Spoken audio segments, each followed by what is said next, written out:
Zibo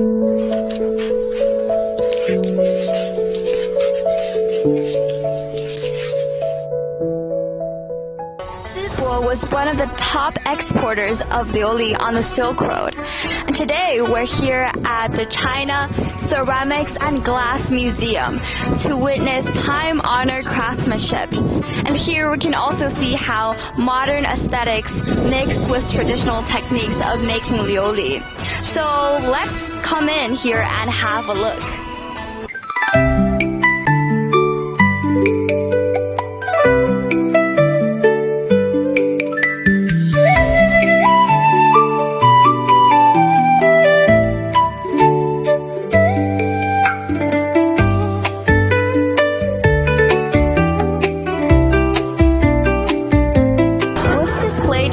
Is the 12-flower goddess. These 12 beautiful flowers are depicted with glaze and glass art. So you can see a merge between traditional costume and modern art. So this story traced down thousands of years ago, where people believed that each lunar month have a corresponding flower goddess which delivers auspicious blessings. So let's get a closer look to some of the most beautiful flowers decorated here.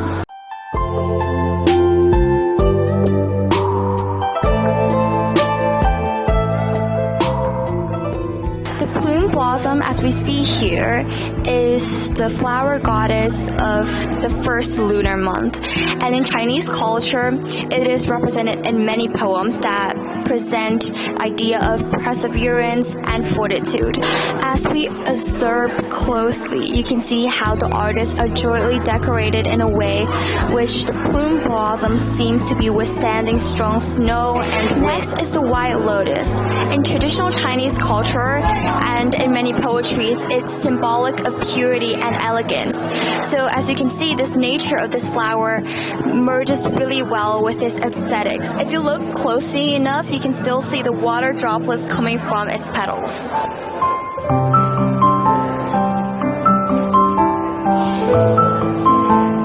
One of these glass art's major highlights is its transparency. So as light comes through, these flowers are given with life, and it's presented vividly in front of the audience's eyes.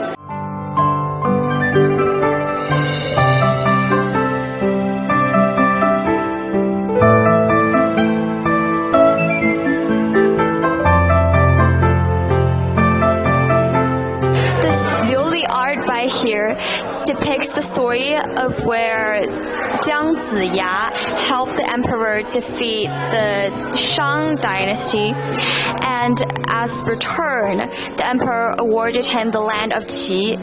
So this artifact basically portrays the triumph arrival of Jiang Ziya to the land of Qi, bring the land prosperity. Wow, I'm amazed by the beauty of this art piece.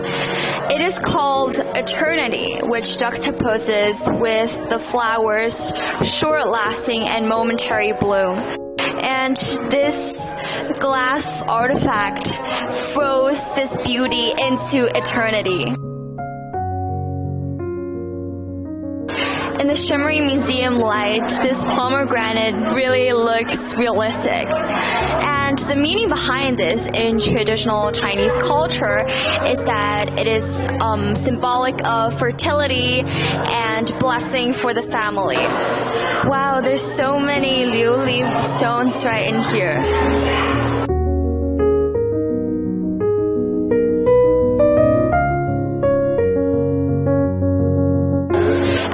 Witnessing the beauty of the glass art, don't you wonder how it is made in the first place and how people in ancient China came to discover this form of art? So let's walk in this hall and uncover the secret of how 陶瓷琉璃, glass art, is actually made and created in the first place. The story of Zibo's glass-making tradition goes back thousands of years. The story of Chinese glass began almost by accident.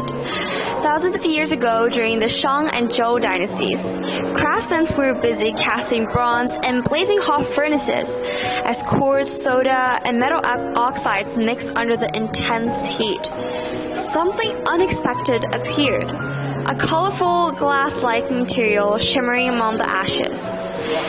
And China, as a result, is known as one of the first countries to produce glassy materials. Over time, people began to notice its beauty, and what was once an accident gradually became an art from in its own right. What's right next to me is the Liuli bead.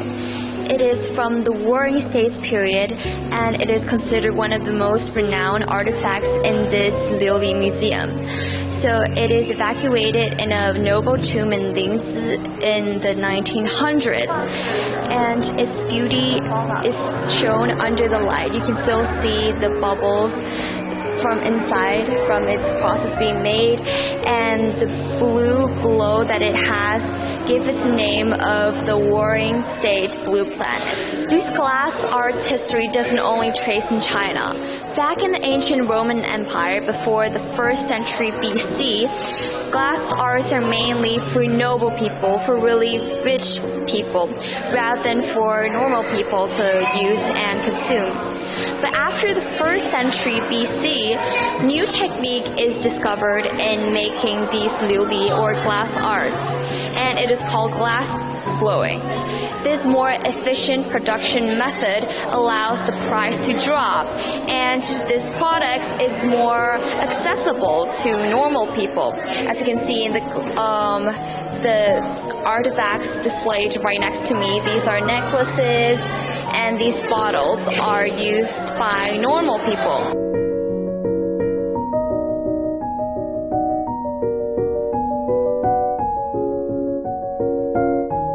These glass arts are different to the Chinese version of it, because the Chinese version usually use lead barium, while the Roman Empire uses soda lime.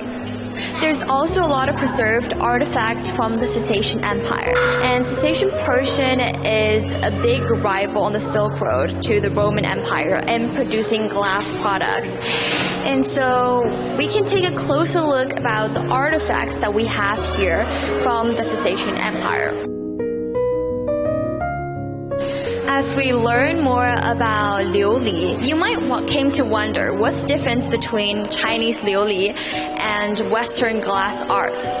So even though they seem to stem from the same root, they diverted into different paths. So in terms of how they're being made, Chinese liuli is mainly being made with barium and lead, while Western liuli is made from soda lime mainly.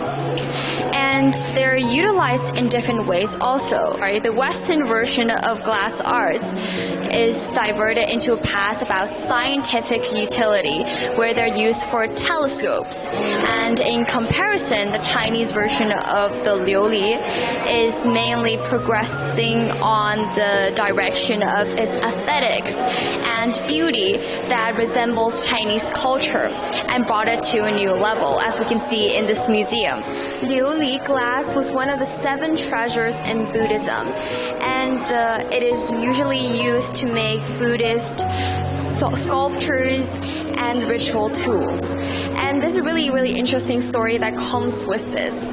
In the story Journey to the West, Sha Wujing accidentally broke a glass cup, and unfortunately he was banished from the heavens because of it. So here you can understand how significant liuli was in Buddhism. And as you can see right behind me, there's a temple that is carved out of liuli. This is because liuli is a representation of transparency and purity that aligns with the lectures of Buddhism. There's a story behind this artifact. One day, Buddha was teaching a lecture to all his followers, but he unexpectedly picked up a flower and said nothing else. This confused all of his followers except one monk who smiled with understanding. This story tells us that true essence of peace and understanding came not from speech solely, but from mutual and spiritual understanding.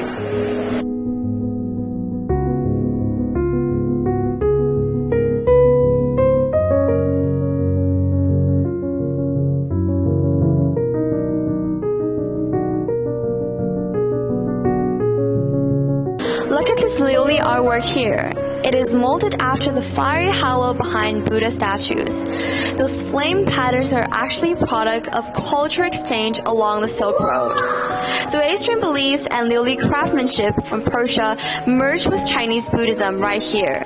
Zibo itself was a major ancient Liuli production hub. It is such a clever design to use this art forged by fire to depict a totem fire.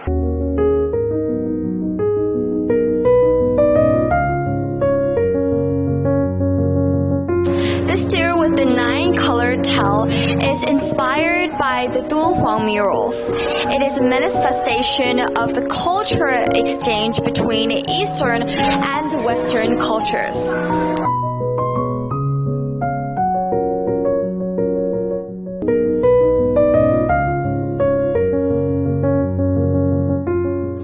After walking through the corridors of the museum, we're here at a local workshop that makes Liuli art crafts. As you can see, I'm standing here and surrounded by numerous beautiful art crafts that are shaped of different types of flowers.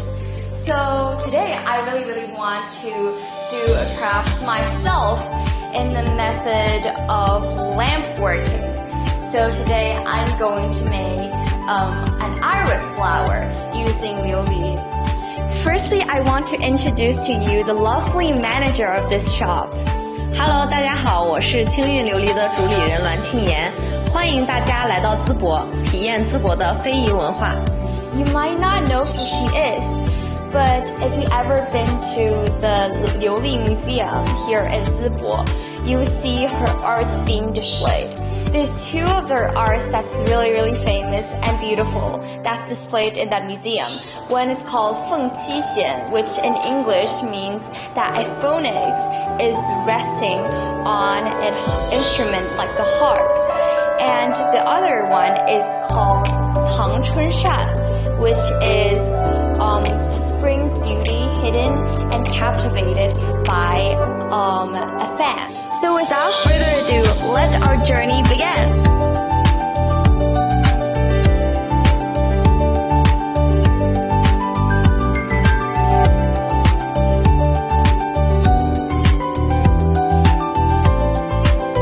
Okay, so before anything else, I'm gonna put on my working costume because, as you might know, this involves some fire, and so for safety purposes, in case any spark gets on top of my clothing, this is very thick and a protective layer that will keep me safe. This is where we will be doing all the work, and I'm gonna pick my favorite colors right now to make the irises. I'm gonna go for this transparent pink and purple. 触摸高温的东西，然后我点火以后呢，你自己也不要去动这个旋钮了。好的。我们再竖着进火，烧一烧它的后2/3这个部分。So we're working with this fire gun that, as you can see, this one's already activated. It's spitting out fire at 1,400 degrees Celsius. So we have to be careful with it. 烧好，像一样就可以去捏。那不要说，假如说你想捏，就是进火烧化，出火去塑形，越吸越慢，越吸越慢，然后就会把这个花瓣捏好。是这样，千万就是不要松，往前拿一点没关系。Finally, I'm so excited to start making these petals. So each iris consists of 6 petals, and I'm going to start making the first petal of my second iris. So the first step, as you can see, we have this glass rod right over here, the fire gun, and then the 2 apparatus that help us mold this molten glass. First step, we're gonna place the molten glass right within the fire, and as you can see that it is changing color really fast. It is now turning red. Stretch might not be the desired shape, so we're gonna stretch again. Burn it back and forth.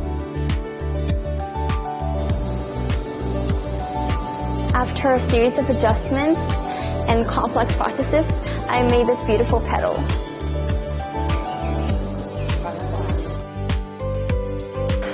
Wow, it's so amazing. I finally completed this beautiful glass artwork. If you like this video and are interested in these exquisite designs, come to Zibo, the capital of Liuli, to experience them in person. Don't forget to like and subscribe. See you in the next video.